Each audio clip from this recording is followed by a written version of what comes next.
Hello everybody, in this video I show you both the ARES and Maestro fight on my free-to-play Spider-Man. We hit level 100 and completed the main story, and we did it with fairly low power, and I wanted to show you in this video some tips and tricks to make the ARES and Maestro fight actually really easy. You can do it without using enhancers and with really low power. It's a fairly simple fight once you realize the mechanics, which I break down here. With that being said, let's get going.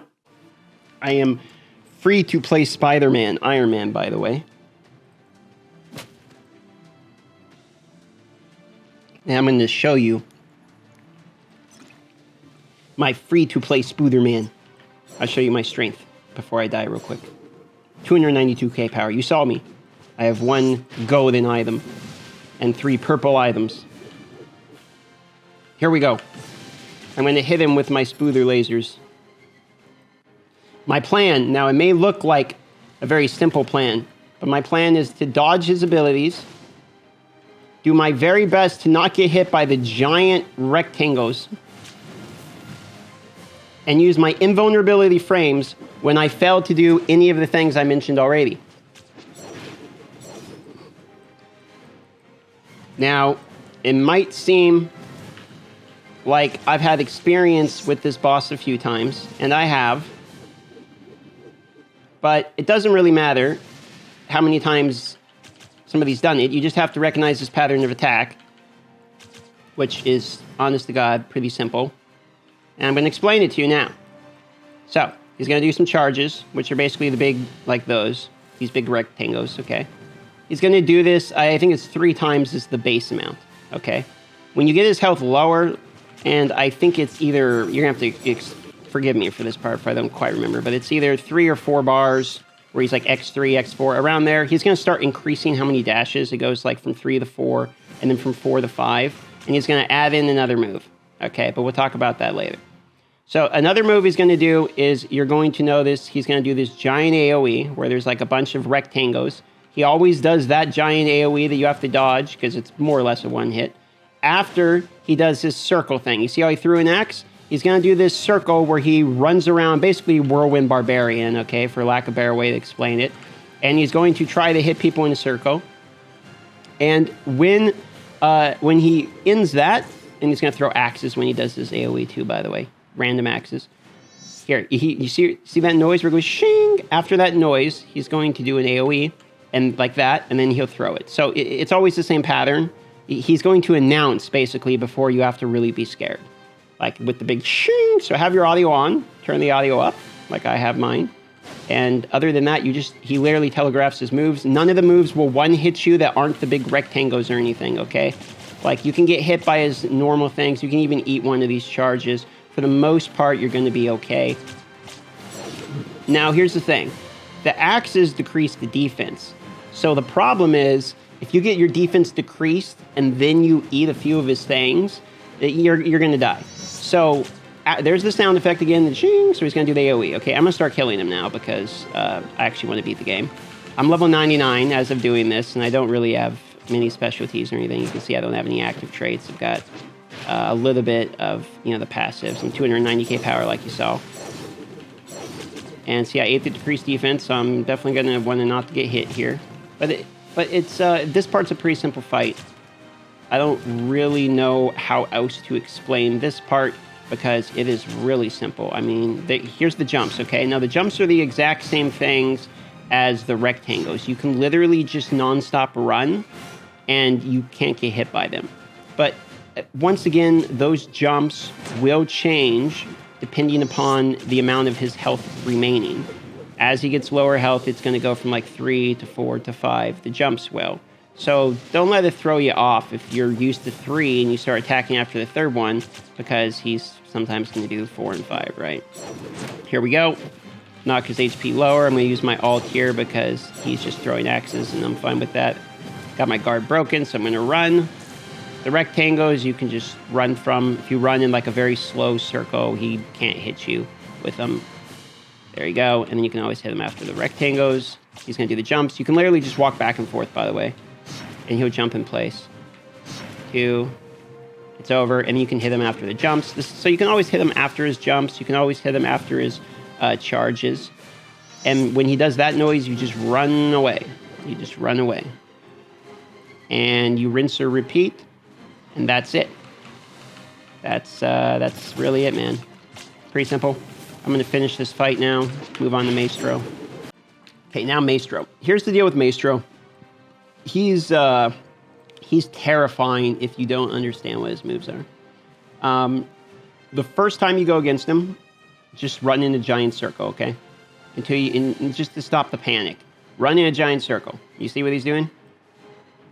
Just chill out and run and get a plan of attack.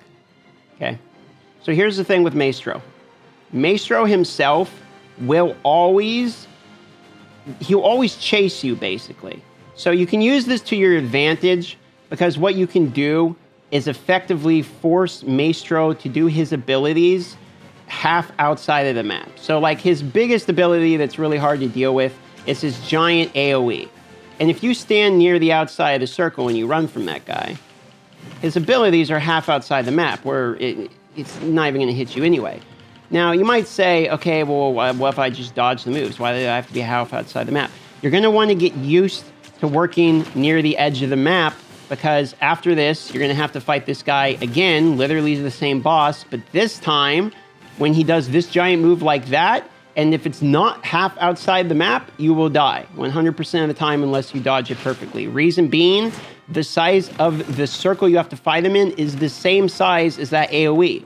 So if you're fighting him in the middle, he will jump in the middle and you will have no place to run. You will have no footing on the battle, and that will kill you. Not all of his moves that are very deadly are telegraphed. Anytime he goes into the air, you need to be running. When he jumps into the air itself, it's either because he's going to slam down a giant cone or he's going to do that giant AoE circle. He does like to chase you, so you can use that to your advantage. If you need cooldowns or something like that, that's one way you can cheese this part too. You can literally just summon like Doctor Strange's clones, Iron Man's, whatever, and you can just run in a circle away from him and he will go to the next phase. So the first phase is really just the test. Okay, it's can you figure this out? Can you understand the circle thing? Get used to it in that phase, because if you don't, when you go to the next phase and you get through the minions and all that, and be careful on the minions can actually surround you and kill you in the next stages here. You will definitely die. So let's go ahead and get to the next part here and I'll explain. Okay, you have a second before you go in the main event to change your moves around if you need to, change gear, what have you. I actually do want to take this opportunity to level up a move, and then more importantly, I want to change the kick out because I don't want to be diving into them.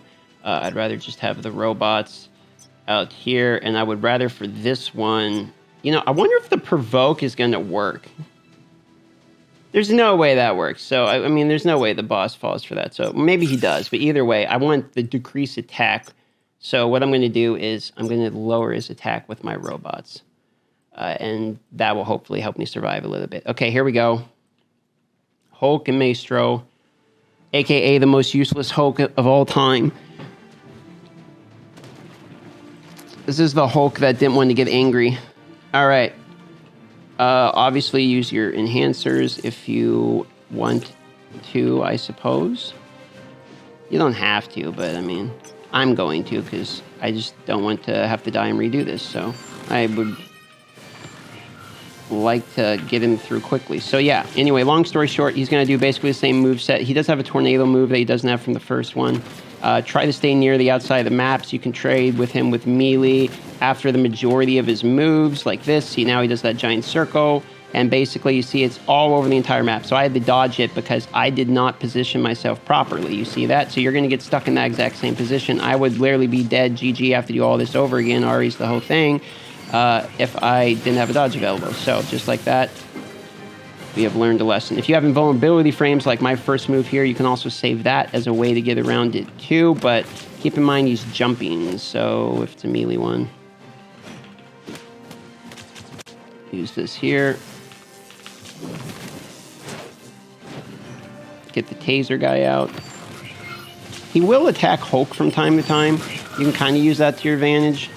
If you use Hulk like in between you and Maestro, some of the times you'll get a little bit extra time like that right there, because some of his moves run until they hit somebody. So here we go one more time.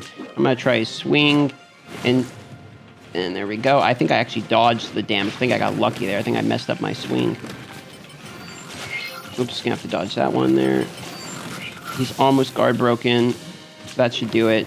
There it is. He's guard broken. Guard break's almost over, so I need to get to the edge of the map in case he does a big jump. Also, being at the edge of the map is better because he likes to run like that. And when he runs, it will make it a shorter time for him to, like, stop running. I keep hitting autoplay by accident. Another big circle move. Let's get the robots out. Dodge the cone, which I did not. I got hit by it anyway. Roll through him, because I don't want to get hit by that. And roll, because I'm going to get hit by that. You can melee him, but if you melee him, you're probably going to trade some damage. Here comes the big AoE. See, this is why... That right there is why you keep him at the outside, because you can get yourself a little bit of foot ground. Otherwise, you know, you're gonna eat it. Be careful too because of the bleed. When he pounds you, he'll stack bleeds, so don't get hit by a bunch of these. It can actually do a pretty good amount of damage over time. It's really good when Hulk and him are like right next to each other in the corner here. You see, that's actually a rock that he can get stuck on. So what you can do is if he gets, this is like literally the best spot for him is right by this rock and Hulk. Because he'll kind of stand between there, and then if he runs, he'll just hit either one of those sides. This part, just concentrate on running. Don't get hit by these. They don't do a ton of damage, but you can very quickly go into panic mode, get distracted, and eat like all of them, and then you'll have low enough health that on the next move you'll die because he'll do one of these and bleed you. Yeah, like that. So you really gotta be careful because he'll stack bleeds basically, and then if you are allowing too many of the low ones to hit you, you're gonna go down to like 50%, and then you're gonna eat one big one, and then it's over. So a lot of times, it will seem like you're doing great, and then everything just starts falling apart, and in 15 seconds you die, and the bleed's a good part of that reason. Keep moving in a circle, you know, choose a direction and try to move in that direction continually. And then run outside the map. There we go. I didn't have to use a dodge there. The dodge at that time. It's typically the best go-to strat. When he's low guard break like that, you can jump in if you want to risk it for the biscuit. Try to cancel a move. Being guard broken there does not cancel the bombs. He throws them up in the air with the tornado, then they go out. Just a heads up, so. If you have any form of electrical shock or anything to decrease his attack, you could try that. Might help a little bit. You can see I have impaired movement on him, but I don't think it actually works on him, to be honest with you. Not 100% sure. But that's pretty much the boss fight. It's not too hard if you keep to the outside, and you kind of want to always keep a dodge available. Like right now, I don't have a dodge, and I don't have my invulnerability move, so if he did that giant AoE, I could just be boned. That's pretty much your weak spot, your blind spot, you know. As long as you stay to the outside, and for the most part, try to keep him around here. Like the rocks, you can get caught up in the rocks for, you know, a little bit of time too. See, there's the circle, and that's why we stay towards the outside once again. There we go. If we really need to, let's say I have low health or something here, I could kind of hide behind Hulk, and if he does a charge or anything, he's going to hit Hulk, not me. And just like that, it's over. So, hopefully that helped.